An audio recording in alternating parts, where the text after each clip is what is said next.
धूप की सुनहरी किरणें जब हरियाली में नहाए जंगल को छूती तो पूरा इलाका चमक उठता था। गांव माधोपुर के पास एक घना जंगल था, जिसके बारे में लोग कहते थे कि वहाँ एक जिन रहता है जो कभी मदद करता है तो कभी सजा देता है। भैया, क्या सच में उस जंगल में जिन रहता है? अरे पगली, जिन विन कुछ नहीं होता। ये सब बस लोगों की बनाई बातें हैं। रमेश, कभी भी किसी जगह का मजाक मत उड़ाना। प्रकृति में कई रहस्य हैं जो मनुष्य की समझ से परे हैं। रमेश मुस्कुराया, पर भीतर कहीं ना कहीं जिज्ञासा जाग उठी।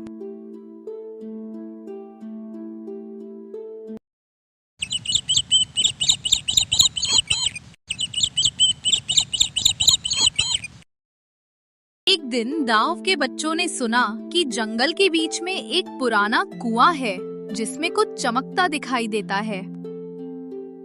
रमेश, चलो देखते हैं, शायद सोना या खजाना हो। ठीक है, पर हमें सावधानी रखनी होगी।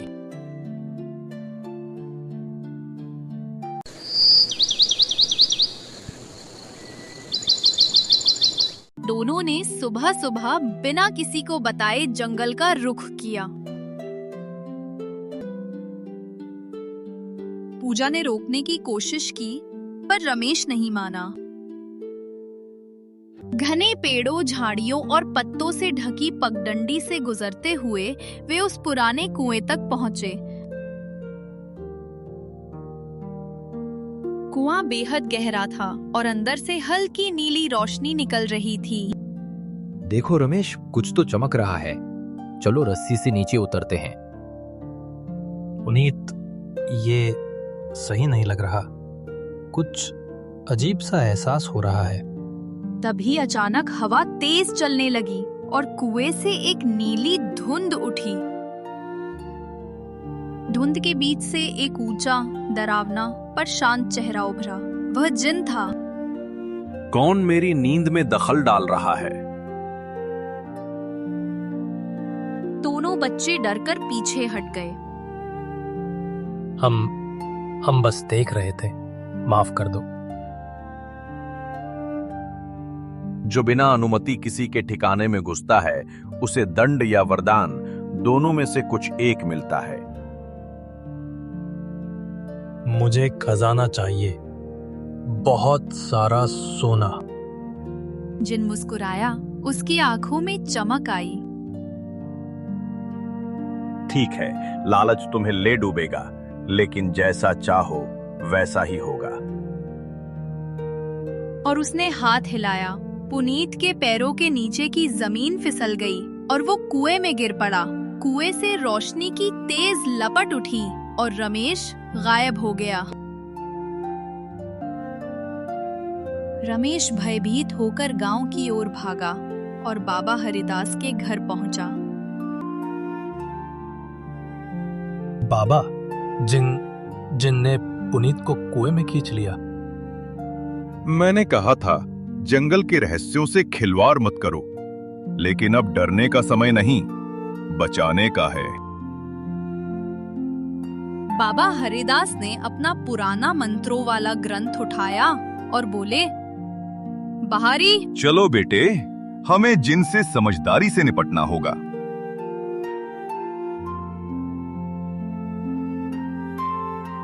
रमेश और बाबा फिर से जंगल पहुंचे। इस बार बाबा ने मंत्र पढ़ा और कुएं के चारों ओर पवित्र गोला बनाया। ओ जिन, सत्य के सेवक बनो, निर्दोषों का अनर्थ मत करो।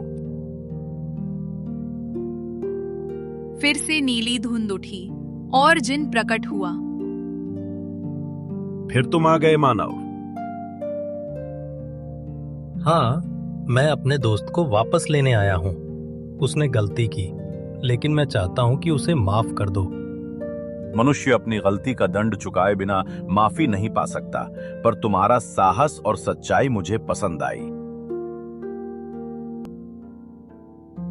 हे जिन, यदि तुम न्याय प्रिय हो तो बालक को अवसर दो, वह अपने कर्म से अपने मित्र को बचाए।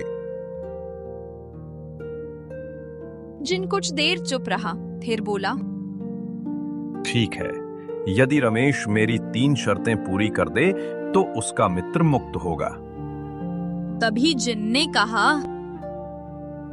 इस जंगल में एक झूठ बोलो और मैं जान जाऊंगा। तभी राजू ने उत्तर दिया, मैं डरपोक हूं। जिन मुस्कुराया, सच बोलने वाला डरपोक नहीं होता, परीक्षा पार की। जिन ने एक घायल हिरनी दिखलाई। इसे छोड़ो या बचाओ, पर याद रखो समय कम है। रमेश ने तुरंत अपनी कमीज फाड़कर हिरनी के जख्म पर बांधी और पानी पिलाया। जिनकी आंखों में कोमलता आई। मानो तुम्हारे भीतर सच्ची दया है, अब तुम्हें अपने दोस्त की जगह खुद को इस कुएं में झोंकना होगा। रमेश ने बिना सोचे समझे कहा, अगर इससे मेरा दोस्त बच जाएगा तो मैं तैयार हूं। यही सच्ची मित्रता है। जिन ने कुएं की ओर हाथ उठाया। कुएं से रोशनी निकली और पुनीत बाहर आ गिरा, बेहोश लेकिन जीवित। रमेश, तूने अपनी जान जोखिम में डाल दी मेरे लिए। दोस्ती में कोई सौदा नहीं होता पुनीत। तुम मनुष्यों में भावनाएं हैं जो हमें आत्माओं को भी झकझोर देती हैं।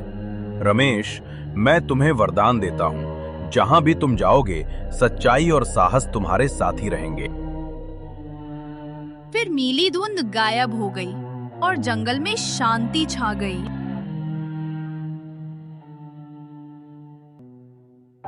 गांव वाले दोनों बच्चों को देखकर चौंक उठे। बाबा हरिदास ने सबको सारा किस्सा सुनाया। रमेश, तूने न सिर्फ अपने दोस्त को बचाया, बल्कि हमें सिखाया कि लालच हमेशा विनाश की ओर ले जाता है। पुनीत ने सबके सामने माफी मांगी। मुझे माफ कर दो, अब से मैं मेहनत से जीवन जीऊंगा। लालच का अंत हमेशा विनाश से होता है। सच्चाई और साहस हर कठिनाई को हरा सकते हैं।